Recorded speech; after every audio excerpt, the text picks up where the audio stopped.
Imagine traveling 20,000 years into the past. You expect people to die young, 30 years old, maybe 40, certainly not 70. But then, archaeologists uncover the skeleton of someone who lived into old age. Wrinkled joints, worn teeth, bones that spent decades carrying a human body. This wasn't a teenager. This wasn't someone who died during their first hunt.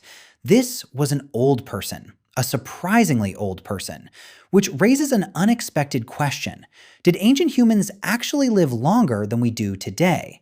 At first glance, the answer seems obvious. Of course not. Modern medicine exists. Hospitals, vaccines, antibiotics, emergency surgery. Surely people living in caves couldn't compete with that. And yet, the story isn't nearly that simple, because one number has confused people for decades: life expectancy. You've probably heard that prehistoric humans only lived around 30 years, sometimes even less. That sounds shocking. Imagine celebrating your 30th birthday as one of the oldest people in your tribe. But here's the surprising part. That number doesn't mean what most people think it means. Imagine 100 babies are born. Half of them tragically die before reaching the age of 5. The other half live to be 70. What is the average? Far lower than 70, even though many individuals still became elderly. That's exactly what happened throughout much of human history. Life expectancy at birth was extremely low, not because every adult died young, but because childhood was incredibly dangerous. For ancient humans, simply surviving the first years of life was one of life's greatest challenges.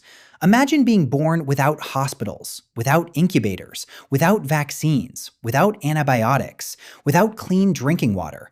A simple infection could become deadly. A fever, a cut, diarrhea. Diseases that modern medicine treats in days could end a life.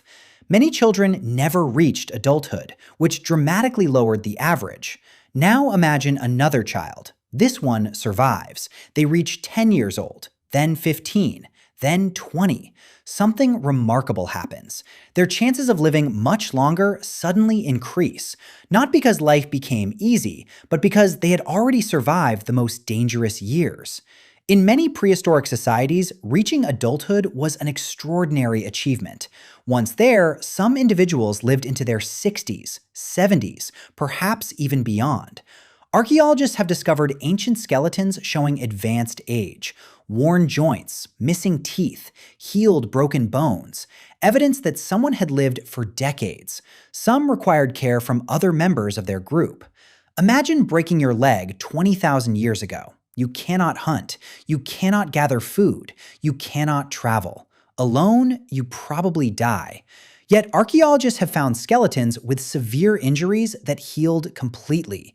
Broken femurs, crushed arms, damaged hips. These people survived for years afterward. How? Someone helped them. Someone carried food. Someone protected them. Someone waited.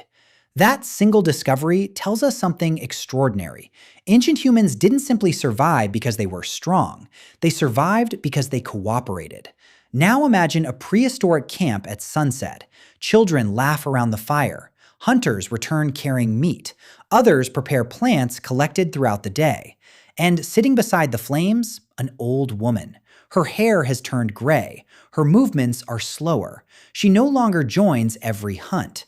Yet everyone listens when she speaks. She remembers where water can still be found during dry seasons. She knows which berries are poisonous. She remembers dangerous valleys, animal migrations, weather patterns, knowledge that took decades to collect. This leads to one of the most fascinating ideas in anthropology, the grandmother hypothesis. Scientists believe older adults may have played a crucial role in human evolution. Imagine a young mother caring for 2 small children. Finding enough food becomes difficult. Now imagine her own mother helps gather edible plants, watches the children, shares knowledge. The grandchildren survive more often. Generation after generation, families with helpful grandparents became more successful. Older people weren't simply surviving, they were increasing the survival of everyone around them. Age became an advantage, not a burden. Few animals experience anything similar. Many species reproduce, grow older, then gradually disappear from the population. Humans are different. Long after having children, many people continue contributing to their families. Perhaps that's one reason humans became so successful.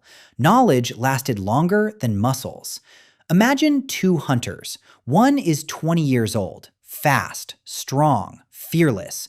The other is 60, slower, weaker, but he remembers every dangerous river crossing, every migration route, every season when food becomes scarce. Who makes fewer mistakes? Experience often defeats strength. Ancient humans understood this long before science did. The oldest members of the tribe became living libraries. Long before writing, long before books, long before the internet, human memory was civilization. Every generation depended on the one before it. Fire making, stone tools, tracking animals, finding medicine, avoiding poisonous plants. Everything passed from one mind into another. Now imagine losing every person over 50. Thousands of years of experience disappear overnight. The tribe becomes weaker. The next generation repeats old mistakes. Survival becomes harder. Older adults weren't simply surviving longer. They were protecting the future. But that still leaves an important question. If some ancient humans reached old age, why was average life expectancy still so low? The answer wasn't old age. It was everything that happened before old age. Childbirth, infections, starvation, predators, accidents. Even something as simple as a broken tooth could become life-threatening. Today, a dentist removes the infection. 20,000 years ago, that same infection could spread through the body. Imagine slicing your hand while making a stone tool. Today, you clean it, perhaps receive antibiotics. The wound heals. Back then, the smallest cut could become fatal. Not immediately, but days later, when bacteria quietly spread through the bloodstream. Ancient humans didn't fear only lions or wolves. Sometimes their greatest enemy was something they couldn't even see. And they had no idea bacteria existed. To them, disease often seemed mysterious, random, unpredictable. Yet, despite all those dangers, some still lived remarkably long lives, which suggests something surprising. The human body has always been capable of reaching old age, even without modern medicine. The real challenge was surviving long enough to get there. And that changes everything, because suddenly, ancient humans don't seem like people who all died at 30. Instead, they become something far more familiar. People living dangerous lives, where childhood determined almost everything, and adulthood could last much longer than most people imagine. Life expectancy tells one story. Human potential tells another. For thousands of years, our ancestors possessed bodies remarkably similar to ours. The difference wasn't the human body, it was the world surrounding it. Imagine taking two identical children. One grows up 20,000 years ago. The other grows up today. They begin life with almost the same biology, the same heart, the same lungs, the same bones, the same brain. Yet one faces predators, disease, starvation, accidents. The other grows up with vaccines, clean water, doctors, emergency medicine. One life becomes a constant gamble. The other receives countless second chances. That's what changed human history, not evolution, opportunity. Perhaps that's the biggest misconception about ancient humans. They weren't fragile people living inside weak bodies. They were remarkably resilient people living inside an unforgiving world. A world where every winter mattered, every hunt mattered, every infection mattered. And every child who reached adulthood had already survived challenges most of us will never face. Which makes one discovery especially fascinating.